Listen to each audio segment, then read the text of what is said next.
الصلاة خص نبينا ب10 خصال لم يحتلم قط وليس له ظلال، والأرض ما يخرج منه تبتلع. ما توحدوا الله؟ فاهمين ولا؟ والأرض ما يخرج منه من بول وغائط وغيره، والأرض ما يخرج منه تبتلع، كذلك الذباب عنه ممتنع، تنام عينه وقلبه لا ينام، من خلفه يرى كما يرى أمام. ما توحدوا الله؟ تعرفه الدواب حين يركب، تأتي إليه مسرعة لا تهرب، يعلو جلوسه جلوس الجلساء. لو قاعد جنبك على السجادة تلاقيه أعلى منك إزاي؟ مالكش دعوة. يعلو جلوسه جلوس الجلساء، صلى عليه الله صبحا ومساء. محمد بشر في نوره قمر، في طهره ملك يمشي على قدم. إن شئت من بعد الضلالة تهتدي، صل على الهادي البشير محمد.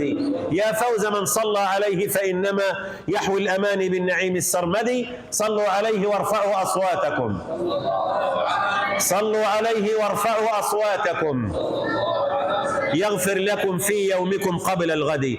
سألتموني من هو محمد نبينا الكريم الذي أمرنا أن نصلي في مسجده ونسلم عليه. قلت لكم محمد عبده ورسوله، القائم بحقه وأمينه على وحيه وخيرته من خلقه، أرسله رحمة للعالمين وإماما للمتقين وحسرة على الكافرين وحجة على العباد أجمعين. بعثه على حين فترة من الرسل فهدى به إلى أقوم الطرق وأوضح السبل، وافترض على العباد جميعا طاعته ومحبته وتعظيمه وتوقيره والقيام بحقوقه، وسد إلى جنته جميع الطرق، فلم يفتح لأحد من طريقه عليه الصلاة والسلام إلا طريق محمد صلى الله عليه وسلم.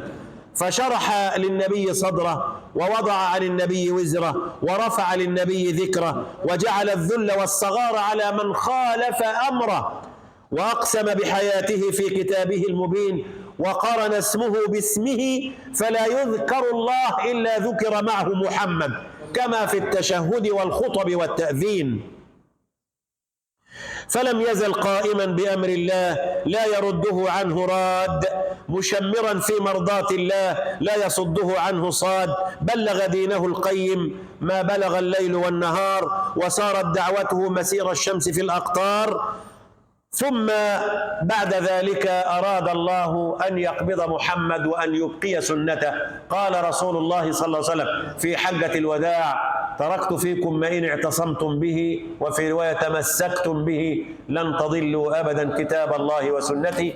اللهم اجعلنا على طريقته ومن أهل سنته، واحشرنا في زمرته، واسقنا بيده شربة ماء لا نظمأ بعدها أبدا. وجزاكم الله خيرا، والسلام عليكم ورحمة الله وبركاته.